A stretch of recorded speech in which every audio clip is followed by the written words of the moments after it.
Samantala, muli naman tayong makisilip sa lagay ng panahon ngayong araw. Live mula sa Pag-asa DOST, balitaan mo kami, Amor La Rosa. Amor, good morning. Ano ang lagay ng ating panahon para sa araw na ito? Yes, good morning din sa inyo, John Percelin. Good morning, Pilipinas. Ito na po ang latest sa lagay ng ating panahon. Tulad na nabanggit ko kanina, nakalabas na nga sa bansa si Bagyong Dante kagabi. Kahapon naman po ay naging isang mahalagang kaganapan rin sa ating bansa dahil ito po ang naging marka ng pag-uumpisa ng tag-ulang panahon sa Pilipinas. Nagpaalam na po tayo sa tag-init na panahon, kaya naman ano nga bang asahan natin sa magiging lagay ng ating panahon ngayong araw na ito ng Martes? Ayon po sa Pag-asa, ito po nga may Maropa, maging dito po sa may Calabarzon, Bicol Region, Bataan, Zambales at Pangasinan. Asahan po ninyo ang maulap na kalangitan na magdudulot ng light to moderate rains or thunderstorms. Samantala, dito naman po sa atin sa Metro Manila at natitirang bahagi pa ng ating bansa, asahan naman po natin ang bahagyang maulap hanggang sa maulap na kalangitan na maaari namang magdulot ng mga pulupulong pag-ulan o pagkidlat pagkulog, lalong-lalo na po yan sa hapon o sa gabi.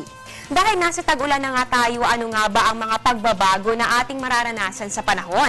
Ayon kay weather forecaster Buddy Javier ng Pag-asa, in terms of rainfall duration and distribution, mas concentrated po yan dito sa may western section ng ating bansa.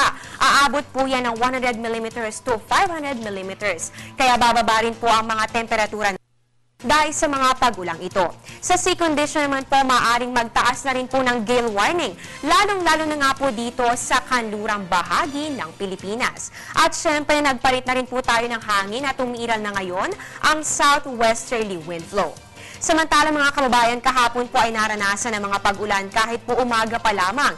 Ayon kay weather forecaster Buddy Javier, ito po ay dahil nga sa enhanced habagat o southwest monsoon na pinalakas naman nitong si Bagyong Dante. Kaya po kahit po kakaumpisa pa lamang ng araw ay sinalubong na agad tayo ng mga rain showers or thunderstorms. Maaari po itong maulit ngayong araw, kaya naman po manatiling nakatutok dito sa aming programa para po malaman ang mga updates tungkol sa ating panahon. At syempre po, lagi pong magdala ng mga panangga sa ulan at maging alerto at maging handa. At yan ang latest mula dito sa Pag-asa. Mamaya po, abangan niyo po ang susunod kong update kasama ang isang weather forecaster ng Pag-asa. Ako po si Amor La Rosa. Magandang umaga. Balik sa inyo, Percelin.